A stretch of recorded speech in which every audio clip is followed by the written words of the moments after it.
एक बहुत अहम मुद्दे पर आपसे चर्चा करनी है, लेकिन उसके पहले कुछ तस्वीरें साझा कर लेते हैं। एक ये सेल्फी देखिए,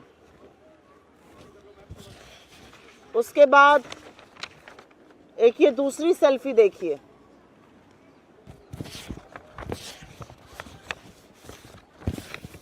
फिर एक तीसरी सेल्फी देखिए, एक चौथी भी लेकर आई हूं। इन सेल्फियों को देखने के बाद आपको कुछ और दिखाऊंगी। 10 नवंबर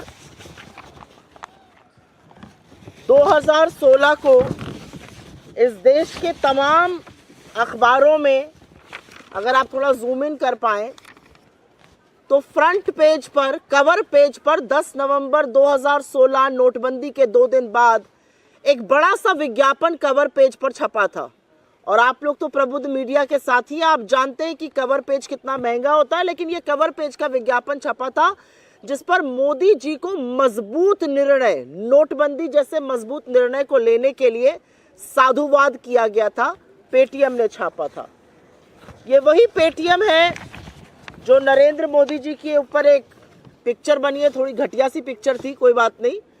उस पर 15% का कैशबैक देता है, 200 रुपए कैशबैक, जिसका जिक्र प्रधानमंत्री उत्तराखंड की अपनी रैली में करते हैं। तो ये सारी सेल्फी में जो व्यक्ति आपको दिख रहा है, तमाम वीडियो है उछल कूद करते हुए, डांस करते हुए, खुश होते हुए। ये वीडियो विजय शेखर शर्मा के हैं, जो पेटीएम के सीईओ हैं, जो पेटीएम के संस्थापक हैं, फाउंडर हैं। और इस तरह का साधुवाद देना, इस तरह की खुशी व्यक्त करना स्वाभाविक है, क्योंकि मोदी जी ने छप्पर फाड़ के उनको खुशियां देने का काम किया है। आप ये सोचिए कि जिस नोटबंदी ने अर्थव्यवस्था को अधिया दिया, जिस नोटबंदी ने हजारों लाखों एमएसएमईज बंद कर दिए, लोगों को बेरोजगार कर दिया, उस नोटबंदी को साल दर साल अपने लिए सबसे शुभ दिन मानने का काम करने वाले व्यक्ति विजय शेखर शर्मा हैं। उन्होंने अपनी कंपनी का आईपीओ भी 8 नवंबर को ही किया था, 2021 को। खैर, परेशान करने वाली बात यह है कि इस व्यक्ति और इसकी कंपनी के खिलाफ मनी लॉन्ड्रिंग जैसे गंभीर आक्षेप लगे हैं और गंभीर आरोप लगे हैं। और ये विपक्ष ने नहीं लगाए हैं, ये इस देश के भारतीय रिजर्व बैंक ने लगाए हैं। और उन अनियमितताओं के चलते उनके पेटीएम पेमेंट बैंक को प्रतिबंधित कर दिया गया है, पूरी तरह से बंद कर दिया गया है। ना वो टॉपअप कर सकते हैं, ना वो कुछ क्रय कर सकते हैं, ना वो जमा कर सकते हैं पैसा। 29 फरवरी से पेटीएम पेमेंट बैंक पूरी तरह बंद हो जाएगा। आपकी जानकारी के लिए सारी कार्रवाई आरबीआई ने अपने अधिनियम 35A के तहत की है। तो ये वो व्यक्ति है जो प्रधानमंत्री के बेहद करीबी हैं। ये वो व्यक्ति हैं जिनके बारे में प्रधानमंत्री अपनी चुनावी रैली में जिक्र करते हैं, तमाम सेल्फी खिंचाते हैं। आप सब जानते हैं, प्रधानमंत्री की तस्वीर को अगर आप किसी अखबार में इस्तेमाल करते हैं विज्ञापन के लिए, तो आपको पीएमओ की संस्तुति चाहिए होती है। तो ये बहुत करीबी है प्रधानमंत्री के, बहुत चहेते हैं, बहुत लाडले हैं। और अब ये मनी लॉन्ड्रिंग जैसे आक्षेपों से घिरे हुए हैं। और ऐसा नहीं है कि ये गाज एकदम से गिर गई है, क्योंकि अगर खबर देखिए और रिपोर्टर्स जो आप ही लोग लगा रहे हैं, उनके मुताबिक 2017 में लाइसेंस मिलने के 1 साल के अंदर गंभीर घपले शुरू हो गए थे। और आरबीआई ने बार बार दंडित करने का भी काम किया। कभी जमाकर्ताओं पर रोक लगी, कभी जुर्माना लगा 6-6 करोड़ रुपए का, तमाम चीजें हुई। लेकिन उस दौरान भी, उसके बावजूद भी प्रधानमंत्री इनकी पैरवी करते रहे, इनका प्रचार प्रसार करते रहे। कुछ बातें जिन पर इनको यह सजा सुनाई गई है उसका उल्लेख कर देती हूं। खबरों के मुताबिक आरबीआई ने 35 करोड़ पेमेंट बैंक के जो वॉलेट थे उसका निरीक्षण किया। उसमें से 31 करोड़, 35 करोड़ का निरीक्षण किया, 31 करोड़ निष्क्रिय पाए गए। पैन कार्ड, एक पैन कार्ड हजारों नंबरों से जुड़ा पाया गया। लाखों खातों का केवाईसी नहीं हुआ था। मनी लॉन्ड्रिंग की संभावनाएं इसी से उजागर हुई। बैंक द्वारा लगातार झूठी अनुपालन रिपोर्ट देती जाई गई और जो ग्रुप 197 कंपनी का नाम है, लेकिन पेटीएम की जो ग्रुप कंपनीज हैं उसमें आपस में जो घपला था उसके चलते आरबीआई ने ये बड़ा कदम उठाया। यहां पर दो चीजों की बात करनी जरूरी है, क्योंकि पेटीएम पर पहले भी अपने डेटा को भारतीय जनता पार्टी के साथ साझा करने का गंभीर आरोप लग चुका है। आरबीआई ने पेटीएम पेमेंट बैंक के बीच और पेटीएम के बीच होने वाले डेटा ट्रांजैक्शन पर भी गहन चिंता जताई है और यह भी सामने आता है कि इस चिंता के बावजूद ना शीर्ष अधिकारियों का तबादला हुआ, ना उनके खिलाफ कोई कदम उठाया गया और कंपनी ने बिजनेस बढ़ाने के जुनून में लगातार नियमों का उल्लंघन किया और हर तरह के कानून को ताक पे रखा। शायद वो एक कहावत है हमारी तरफ, कहते हैं जब सैया भय कोतवाल तो डर काहे का। मोदी जी साथ में हैं, उनके साथ सेल्फी खींच रही हैं, वो प्रचार प्रसार आपका इलेक्शन रैली में कर रहे हैं, तो डरने की क्या बात है इन लोगों को। खैर, एक और चिंता जो आरबीआई ने जताई वो पेमेंट बैंक की शेयर होल्डिंग को लेकर है। करीब 49% हिस्सेदारी पेटीएम कंपनी की थी, जिसे लोग 197 कम्युनिकेशन के नाम से जानते हैं, लेकिन 51% हिस्सेदारी इस बैंक की सिर्फ और सिर्फ एक व्यक्ति विजय शेखर शर्मा के पास थी, जिनकी सारी सेल्फी मैंने आपके सामने साझा करी है। और ये एक बहुत चिंता का विषय है, क्योंकि इससे ये साफ होता है कि एक व्यक्ति जिस तरह का भी निर्णय चाहे वो कर सकता था। अंत में आरबीआई की कार्रवाई की एक बड़ी वजह, और ये बहुत चिंता का विषय ये भी था कि चीनी निवेश भर भर के, चीन की कंपनी का निवेश भर भर के पेटीएम में था। पहले अलीबाबा और उसके बाद भी जो एंट ग्रुप है चाइना का, उसके पास करीब 10% साझेदारी आज भी है और संभावनाएं हैं कि डेटा की साझेदारी उस कंपनी के साथ की गई। तो अंत में कुछ बड़े सवाल खड़े हो जाते हैं, कुछ बड़े गंभीर मुद्दे खड़े हो जाते हैं जिसको उठाना जरूरी है। क्या मोदी जी के मधुर संबंधों के चलते उद्योगपति कानून को ताक पर रखकर काम कर रहे हैं? इतने सारे उल्लंघनों के बावजूद भी पेटीएम पेमेंट बैंक को इतनी लंबी ढील क्यों दी गई? 2017 से ही अनियमितताएं शुरू हो गई थी, 7 साल तक इतनी लंबी ढील क्यों दी गई? मनी लॉन्ड्रिंग जैसे गंभीर आक्षेप लगे हैं। एनफोर्समेंट डायरेक्टरेट उसके बारे में क्या कर रहा है?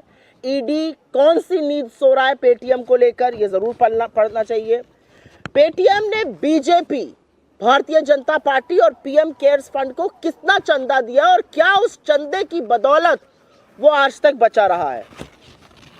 पहले अडानी और अब ये बार बार जो मोदी जी के लाडले हैं उनके खिलाफ एजेंसियां शिथिल क्यों पड़ जाती हैं? ये अपने आप में एक बड़ा सवाल है। और अंत में 2 सवाल जरूरी हैं। ईडी के 95% केसेस विपक्ष के लोगों के खिलाफ है, क्या ईडी इससे संतुष्ट है? और पेटीएम का तमाम ट्रांजैक्शन में लेन देन है, 10 करोड़ से ज्यादा तो पेटीएम के उपभोक्ता हैं। क्या यह डेटा भारतीय जनता पार्टी के साथ शेयर हो रहा है? सरकार की दी हुई जानकारी के मुताबिक वित्तीय वर्ष 2023 में करीब 137 लाख करोड़ का डिजिटल पेमेंट हुआ, जिसमें पेटीएम का अच्छा खासा शेयर है। क्या ये दावे के साथ कहा जा सकता है कि ये डेटा गोपनीय है, ये डेटा सुरक्षित है, या इसकी ब्रीच हुई है? ये बहुत सारे प्रश्न हैं। पेटीएम का स्टॉक लगातार गिर रहा है, माइनॉरिटी शेयर होल्डर्स इससे आहत हैं, पर सबसे बड़ा सवाल यह है कि जिस कंपनी पर मनी लॉन्ड्रिंग जैसे गहन आरोप इस देश के banking regulator reserve bank of India ने लगाए हैं, वो किस तरह से खुला घूम रहा था और प्रधानमंत्री उसका प्रचार प्रसार और पैरवी क्यों कर रहे थे? आज ये सवाल उठना भी जरूरी है और इसका जवाब भी आना जरूरी है। I will very briefly make a statement in English on this. I have already shared multiple pictures here of selfies, of newspaper ads, of cash return as far as the Modi movie is concerned. If you remember, in Uttarakhand, the Prime Minister spoke about 15% cashback up to 200 rupees on a movie that was made on him if you bought the tickets through Paytm. There are multiple selfies that have been clicked. There is an entire newspaper ad here which was put out on the 10th of November, 2 days after demonetization was announced. In all leading dailies, Paytm thanked Mr. Modi for bold decisions. So here is Vijay Shekhar Sharma, who is a huge beneficiary of demonetization, known to be extremely close to the Prime Minister, and whose Paytm Payment Bank has now been banned by the Reserve Bank of India. But the trouble did not happen all of a sudden. The trouble had been going on for a while, and the reality is that the Paytm Payment Bank was found to be flouting rules from the time it was conceptualized, from the time it got a banking license. There are various things that the RBI found out. 35 crore Paytm banks and wallets were probed. 31 crore of them were found to be not operational. KYC was not done. Questions of money laundering have arisen. PAN cards were attached to thousands of accounts at the same time. There was no compliance report, and if compliance report, misleading compliance report was submitted by the Paytm payment banks. The relationship between Paytm and Paytm Payments Bank and various group companies has come to fore. So these are very, very serious allegations, including the one about money laundering. The reality also is that nothing concrete was done by the management as far as these irregularities was concerned. The reality also is that RBI has raised questions about the shareholding of Paytm Payment Bank. 51% of that shareholding rests with one individual. It raises questions on decision making. And last but not the least, the Chinese investment and the possibilities of data having shared with Chinese companies as far as Paytm is concerned has raised a huge cause of concern. But the questions that arise out of this are multiple, and these questions deserve answers. Is the country and our people roughshodding? Are people close to Mr. Modi roughshodding over law and order, over regulations of the RBI because of their seeming closeness and their closeness with the ruling regime, especially Mr. Modi? Why was Paytm Bank given such a long rope? The reality is it came to fore that there were all kinds of non-compliance from 2017 onwards. Money laundering is a very serious probe and a very serious allegation that has been leveled against Paytm. What is ED doing about it?